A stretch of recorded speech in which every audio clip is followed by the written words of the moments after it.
ओम शांति। आज की मुरली का सार। मीठे बच्चे, ग्रेट ग्रेट ग्रैंडफादर अर्थात सर्वधर्म पिताओं का भी आदि पिता है प्रजापिता ब्रह्मा, जिसके ऑक्यूपेशन को तुम बच्चे ही जानते हो। प्रश्न है, कर्मों को श्रेष्ठ बनाने की युक्ति क्या है? उत्तर है, इस जन्म का कोई भी कर्म बाप से छिपाओ नहीं। श्रीमत के अनुसार कर्म करो तो हर कर्म श्रेष्ठ होगा। सारा मदार कर्मों के ऊपर है। अगर कोई पाप कर्म करके छिपा लेते तो उसका 100 गुना दंड पड़ता। पाप वृद्धि को पाते रहते, बाप से योग टूट जाता। फिर ऐसे छिपाने वालों की सत्यानाश हो जाती। इसलिए सच्चे बाप के साथ सच्चे रहो। सुनते हैं मुख्य पॉइंट्स। पहली पॉइंट, बच्चे यह तो समझते हैं इस पुरानी दुनिया में अब थोड़े दिन के हम मुसाफिर हैं। इस समय कितने एक्टर्स हैं, एक के फीचर्स न मिले दूसरे से, फिर कल्प बाद उस ही फीचर से पार्ट रिपीट करेंगे। आत्माएं तो सब फिक्स है ना। सभी एक्टर्स बिल्कुल एक्यूरेट पार्ट बजाते रहते हैं, कुछ भी फर्क हो नहीं सकता। सभी आत्माएं अविनाशी हैं, उनमें पार्ट भी अविनाशी नूंधा हुआ है। कितनी समझाने की बातें हैं, कितना समझाते हैं फिर भी भूल जाते हैं, समझा नहीं सकते हैं।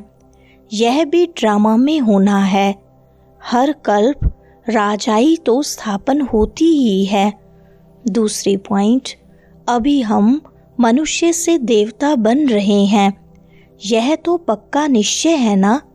बाकी कर्मों पर ही सारा मदार है। मनुष्य उल्टा कर्म करते हैं तो वह अंदर खाता जरूर है। इसलिए बाप पूछते हैं, इस जन्म में ऐसे कोई पाप तो नहीं किए हैं? यह है ही छी रावण राज्य। दुनिया नहीं जानती कि रावण किस चीज का नाम है। बापूजी कहते थे राम राज्य चाहिए, परंतु अर्थ नहीं समझते थे। अब बेहद का बाप समझाते हैं राम राज्य किस प्रकार का होता है। अभी बाप का हाथ मिला है। बाप के सहारे बगैर तुम विषय वैतरणी नदी में गोते खाते रहते थे। तीसरी पॉइंट, तुम बच्चे सबका ऑक्यूपेशन जान चुके हो। विष्णु के भी ऑक्यूपेशन को जानते हो। कितना सजा हुआ है। स्वर्ग का मालिक है ना। मूल वतन, सूक्ष्म वतन, स्थूल वतन, वह भी संगम में आते हैं ना। बाप समझाते हैं पुरानी दुनिया और नई दुनिया का यह संगम है। सब मानते हैं तो जरूर उनकी कोई तो एक्टिविटी होगी ना। सबको या तो मनुष्य या देवता कहेंगे।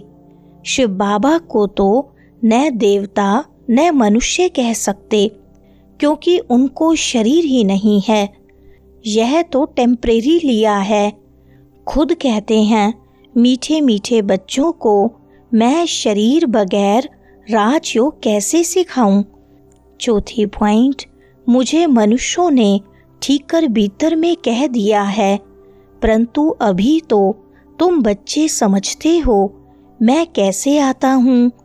अभी तुम राजयोग सीख रहे हो, कोई मनुष्य तो सिखला न सके।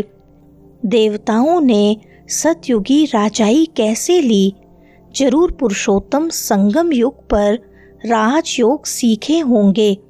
तो यह सिमरण कर अभी तुम बच्चों को अथाह खुशी होनी चाहिए। हमने अब 84 का चक्र पूरा किया है। बाप कल्प कल्प आते हैं। 5वीं पॉइंट, माया बहुत कड़ी है, किसको भी छोड़ती नहीं। यह बाप अच्छी रीति जानते हैं। ऐसे मत समझो बाप कोई अंतर्यामी है, नहीं, सबकी एक्टिविटी से जानते हैं। समाचार आते हैं, माया एकदम कच्चा पेट में डाल देती है। ऐसी बहुत बातें तुम बच्चों को मालूम नहीं पड़ती, बाप को तो सब मालूम पड़ता है। मनुष्य फिर समझते हैं बाबा अंतर्यामी है। बाबा कहते हैं मैं अंतर्यामी नहीं हूँ, हर एक की चलन से सब मालूम पड़ता है। छठी पॉइंट, बाप बच्चों को खबरदार करते हैं, माया से संभलना है। माया ऐसी है, किसी न किसी रूप में एकदम हप कर लेती है। फिर भल बाप समझाते हैं तो भी बुद्धि में नहीं बैठता, इसलिए बच्चों को बहुत खबरदार रहना है। इसलिए बाप कहते हैं कुछ भी भूल आदि होती है तो साफ बताओ, छिपाओ मत, नहीं तो 100 गुना पाप हो जाएगा। जो अंदर में खाता रहेगा एकदम गिर पड़ेंगे। सच्चे बाप के साथ बिल्कुल सच्चा होना चाहिए, नहीं तो बहुत बहुत घाटा है। 7वीं पॉइंट, बाप नया मकान बनाते हैं तो बच्चे समझते हैं ना हमारे लिए मकान बन रहा है, खुशी रहती है। यह है बेहद की बात। अब हम नई दुनिया में जाने वाले हैं। जितना बाप को याद करेंगे उतना गुल गुल फूल बनेंगे। बाप जानते हैं माया आधा को तो एकदम खा जाती है। तुम भी समझते हो जो नहीं आते हैं वह तो माया के वश हो गए ना। बहुत अच्छे अच्छे कहकर जाते हैं हम ऐसे करेंगे, यह करेंगे, हम तो यज्ञ के लिए प्राण देने तैयार हैं। आज वह है नहीं। 8वीं पॉइंट, भक्ति में तुम याद करते थे ना, कहते भी थे आप आएंगे तो बलिहार जाएंगे। कैसे बलिहार जाएंगे यह थोड़ी जानते थे। अभी तुम समझते हो हम जैसे आत्मा हैं वैसे बाप भी है। बाप का है अलौकिक जन्म। तुम बच्चों को कैसे अच्छी रीति पढ़ाते हैं।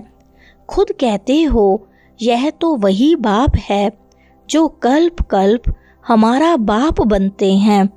हम भी बाबा बाबा कहते हैं, बाप भी बच्चे बच्चे कहते हैं। तो ऐसे बाप का बनकर फिर उसी टीचर की शिक्षा भी लेनी चाहिए ना, खुशी में गदगद होना चाहिए। 9वीं पॉइंट, यहाँ मनुष्यों के कितने सरनेम होते हैं। तुम्हारा सरनेम देखो कितना बड़ा है। यह है बड़े ते बड़ा great great grand father Brahma. उनको कोई जानते ही नहीं। शिव बाबा को तो सर्वव्यापी कह दिया है। ब्रह्मा का भी किसको पता नहीं पड़ता। चित्र भी है ब्रह्मा विष्णु शंकर के। ब्रह्मा को सूक्ष्म वतन में ले गए हैं। बायोग्राफी कुछ नहीं जानते। सूक्ष्म वतन में ब्रह्मा को दिखाते हैं। फिर प्रजापिता ब्रह्मा कहाँ से आएगा, वहाँ बच्चे अडोप्ट करेंगे क्या, किसको भी पता नहीं है। 10वीं पॉइंट, अभी तुम बुद्धिवान बने हो, आगे बुद्धिहीन थे। यह लक्ष्मी नारायण बुद्धिवान है और यहाँ बुद्धिहीन है। श्री कृष्ण स्वर्ग का मालिक था, फिर गावड़े का छोरा बना है। तुम बच्चों को यह धारण कर फिर पवित्र भी जरूर बनना है। बाप कहते हैं अपने को आत्मा समझो, बस अब तो घर जाना है। बाप को याद करना है। थोड़े टाइम के लिए शरीर निर्वाह के लिए कर्म कर फिर हम चले जाते हैं। इस पुरानी दुनिया के विनाश के लिए लड़ाई भी लगती है। यह भी तुम देखना कैसे लगती है। 11वीं पॉइंट, बाप कहते हैं मैं तुम्हारी सेवा में उपस्थित होता हूँ। तुमने डिमांड की है कि हम पतितों को आकर पावन बनाओ, तो तुम्हारे कहने से मैं आया हूँ, तुमको रास्ता बताता हूँ, बहुत सहज मन मनाभव। भगवानुवाच है ना, सिर्फ श्री कृष्ण का नाम दे दिया है। बाप के नेक्स्ट है श्री कृष्ण, यह परम धाम का मालिक, वह विश्व का मालिक। सूक्ष्म वतन में तो कुछ होता ही नहीं है, सभी से नंबर 1 है श्री कृष्ण, जिसको बहुत प्यार करते हैं, बाकी तो पीछे पीछे आए हैं। वरदान है, ड्रामा की पॉइंट के अनुभव द्वारा सदा साक्षीपन की स्टेज पर रहने वाले अचल अडोल भव। विस्तार है, ड्रामा की पॉइंट के जो अनुभवी हैं वे सदा साक्षीपन की स्टेज पर स्थित रह एकरस अचल अडोल स्थिति का अनुभव करते हैं। ड्रामा के पॉइंट की अनुभवी आत्मा कभी भी बुरे में बुराई को न देख अच्छाई ही देखेगी, अर्थात सब कल्याण का रास्ता दिखाई देगा। अकल्याण का खाता खत्म हुआ, कल्याणकारी बाप के बच्चे हैं, कल्याणकारी युग है। इस नॉलेज और अनुभव की अथॉरिटी से अचल अडोल बनो। स्लोगन है, जो समय को अमूल्य समझकर सफल करते हैं वह समय पर धोखा नहीं खाते। अच्छा, ओम शांति।